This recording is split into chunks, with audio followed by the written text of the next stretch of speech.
Con mi guitarra en la mano voy a cantar el corrido. ¿Qué es lo que impulsa a una persona? ¿Qué es lo que lleva a alguien a luchar por los demás? Dinero, fama, mujeres. ¿Héroes o villanos? ¿Cómo un hombre es que se convierte en leyenda? Me encuentro con Guadalupe y con Andrea de la UAM. Están haciendo su servicio y nos van a dar una introducción sobre lo que es el villismo y el zapatismo. Bueno, pues estos dos personajes son importantes en el movimiento de la Revolución Mexicana. Empezamos con Emiliano Zapata, pues su ejército era el Libertador del Sur. Y bueno, este ejército lo que lo caracteriza es de que era un ejército pobre, no tenía recursos económicos para comprar arma. Es por eso de que sus herramientas de trabajo le servían como pues armas para defenderse. Igual, entre otras cosas, Zapata fue nombrado el líder de este ejército porque él siempre, a pesar de ser campesino, se distinguía de los demás. A él le gustaba mucho vestirse de charro y veía mucho por los intereses del pueblo. Una de sus frases siempre fue tierra y libertad. Es por eso que cuando Francisco I. Madero estaba en su campaña electoral, se acercó él a Zapata y le prometió que le iba a regresar tierras que se le había quitado. Y pues como recordamos en la historia, Madero no le regresa esas tierras. Es por eso que con ayuda de que Genovevo de Lao crean el Plan de Ayala, a donde pues estipulaban que había escrito un artículo Francisco Madero, a donde él decía que le iba a regresar esas tierras. También es una de sus características de este personaje. Tanto de esto es que Genovevo de la O fue su profesor. Zapata recibió educación en su casa, como privada, digamos. Genovevo de la O fue su profesor. Ok, en el momento en el que se estalló la revolución, bueno, cuando se dirigieron hacia la Ciudad de México, ¿sabrán cómo fue la entrada de las tropas? Sí, ellos entraban por lo que es Tlalpan, Xochimilco, Milpa Alta, de la Ciudad de México. Perfecto. No sé si tengan alguna anécdota curiosa sobre Zapata o Villa que nos puedan compartir. Una de ellas es cuando llegaron a Palacio Nacional. Villa se sentó en la silla presidencial y Zapata nada más se paró a su lado. Villa se levantó y le dijo, ahora siéntate tú. Zapata dijo que no, porque esa silla estaba embrujada. Él decía que la silla estaba embrujada porque cada que se elegía un presidente, cuando él llegaba y se sentaba a la silla, cuando se levantaba, se corrompían sus ideales. Recordemos, él apoyó a Madero y cuando Madero llegó a ser presidente y no les dio tierras, él decía que por eso la silla estaba embrujada. Okay. Tengo entendido igual que Zapata era hacendado y era de una posición económica alta, ¿no? En el pueblo. ¿Zapata? Ajá. No, de hecho Zapata era un campesino, por eso pues destacaba. Eran todos los campesinos, pero él destacó por ser un líder, porque el pueblo vio que pues él siempre vio por ellos, pero no, él era realmente pobre. Sí, es que leí una anécdota de que en las fiestas de allá de donde es Zapata, se vestía de blanco y montaba en su caballo para desfilar, entonces igual por eso tenía la duda. Todos los campesinos se vestían de blanco, de manta. Entonces no, él se distinguía mucho porque, como les comentaba, le gustaba mucho vestirse de charro. Sí era de igual campesino, pero se distinguía de los demás porque tenía un poco más de dinero que los demás. Pero no era hacendado. No. Ok. Y sobre Villa, él en realidad se llamaba Doroteo Arango.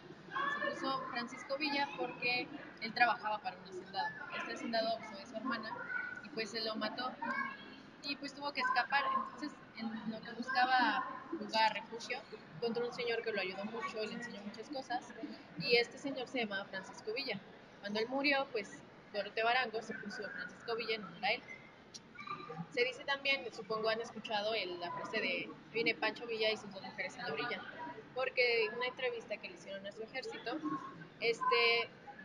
para preguntarle cuántas bodas habían asistido de Villa, ellos dijeron que aproximadamente más de 50. de 90 bodas. Más de 90 bodas. Pero se encontraron actas de matrimonio más de 50, entonces no se saben si cuántas mujeres tuvo Villa. Y otro dato curioso es que Villa tenía, una de las debilidades eran las mujeres, la otra eran las malteadas de fresa. Como él se encontraba en el norte, su ejército era división del norte, se dice que él viajaba solo a Estados Unidos para tomarse una malteada de fresa y se regresaba a México. Perfecto. ¿Alguna otra duda? Creo que sería todo. Muchísimas gracias. Sí, pues nada. Doroteo Arango, el Centauro del Norte. Su primera incursión en las revueltas se dio cuando Abraham González le invitó a ser parte del movimiento en contra de Porfirio Díaz, siendo parte del bando de Francisco I. Madero. Hombre carismático, vaya, de palabra fácil. Su poder de convocación era algo impresionante. Estas grandes virtudes lo hicieron todo un personaje, incluido a su conocimiento sobre el terreno, lo hicieron sobresalir de los demás. El forajido deseado para las personas del norte.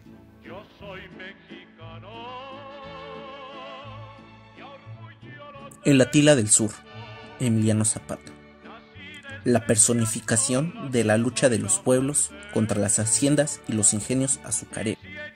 Se unió a la revolución maderista atraído por el artículo 3 del Plan de San Luis Potosí. Este pretendía una revisión de los fallos tribunales que favorecían al porfiriato, los cuales consideraban el despojo de terrenos baldíos que eran propiedad de los pueblos. Ya destinado a pelear por las causas justas, provino de una familia que siempre estuvo envuelta en acciones pro justicia.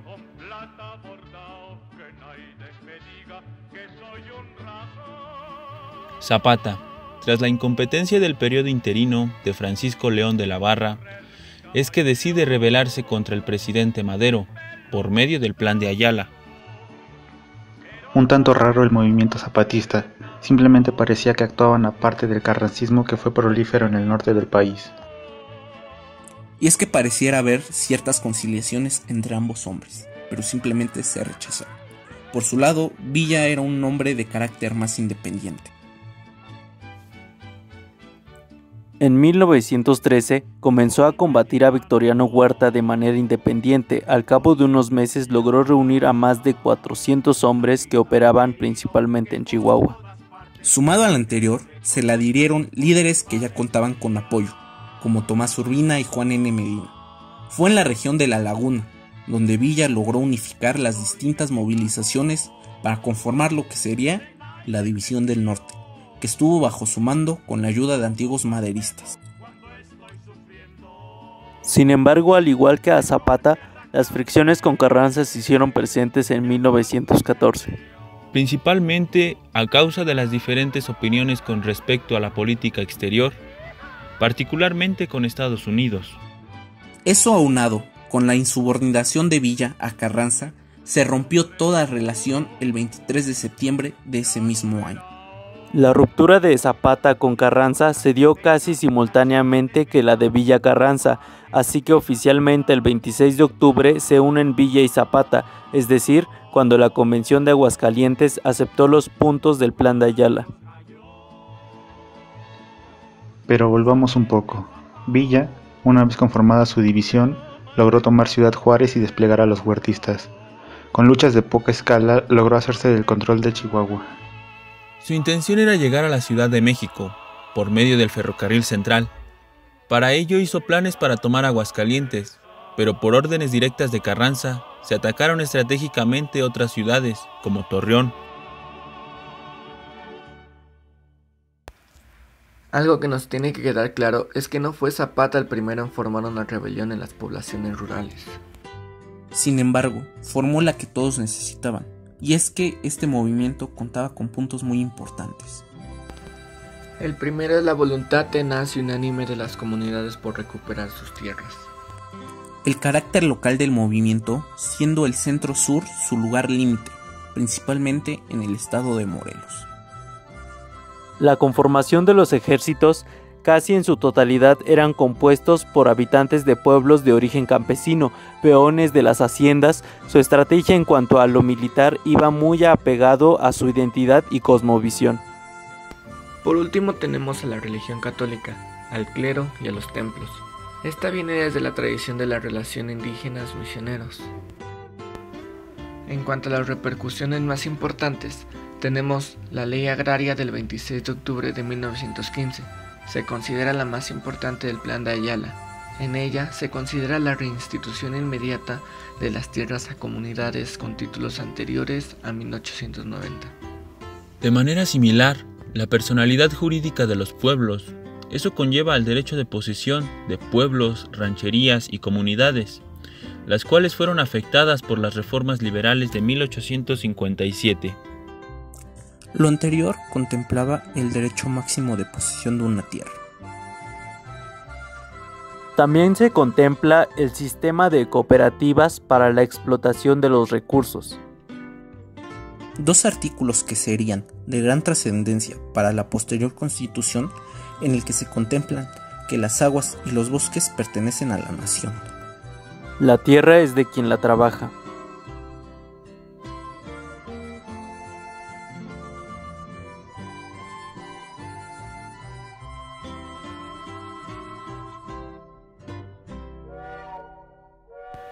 La lucha seguía. Villa dominó desde la parte central del país hasta el norte, siendo llamado el Centauro del Norte. Logró la simpatía de los propietarios norteamericanos y de la población del límite de Texas. Para ello se convirtió en el mítico forajido, algo parecido a un Robin Hood mexicano, lo que ayudó a visualizarlo como un héroe. En los primeros días de diciembre de 1914, Villa instaló en la Ciudad de México el gobierno convencionalista, el cual poco tiempo después fue replegado a Cuernavaca por parte de los obregonistas. Fraccionar el gobierno convencionalista resultó como se esperaba, ya que dividir al norte, Villa, del sur, Zapata, imposibilitaba las comunicaciones entre estos. Llega el momento inevitable. A través del Manifiesto a la Nación, retira su lealtad para con el gobierno de la Convención. Esto se considera como la fragmentación del gobierno de la Convención, en donde se dan 4 pilares militares del país. Junto con Zapata, Eulalio Gutiérrez y Rogelio González, Villa cuenta con la que tiene mayor extensión territorial. Luego de manifestar su posición, se consideró con el poder de ejercer el Ejecutivo, con el reconocimiento de su propia gente. Su base se estableció en su bastión militar, Ciudad Juárez, donde decretó medidas para atender necesidades. Pero, ¿qué eran esas necesidades? La repartición de grandes extensiones de terrenos en pequeños lotes para una mejor distribución. La exclusividad de explotación minera. Nadie podría tener más tierra de la que pudiera cultivar. Los bosques, pastizales y abrevaderos serían propiedad comunal. La caída del estandarte. ¿Qué representa para el movimiento ver caer a su líder? 10 de abril de 1919 y 20 de julio 1923, 4 años, 3 meses de diferencia. Chinameca, Morelos, y El Parral, 1346 kilómetros de distancia. ¿Qué cosa en común tienen estos dos datos? En esos lugares y fechas fue donde murieron los caudillos más grandes de México. Ambos asesinados, a Zapata en una emboscada, víctima de la traición consumada por el coronel Jesús Guajardo, de las fuerzas constitucionalistas al mando del general Pablo González. A Villa, ya con 2 intentos previos de asesinato, fue acribillado por una banda de sicarios al servicio de altos líderes del grupo de Sonora en el poder. Cayó Zapata, cayó Villa, y con ellos el fin de la parte campesina, plebeya y popular de la Revolución Mexicana. En el norte tenían una visión muy distinta a la del sur, individualistas y comunales respectivamente. Sin embargo, ambos personajes y movimientos se vieron impulsados por una razón muy similar, el valor que tiene la tierra para el que la trabaja. Simpatizantes y discrepantes entre sí, ambos figuras del caudillismo, movilizadores del sector popular. Hombres convertidos en leyendas.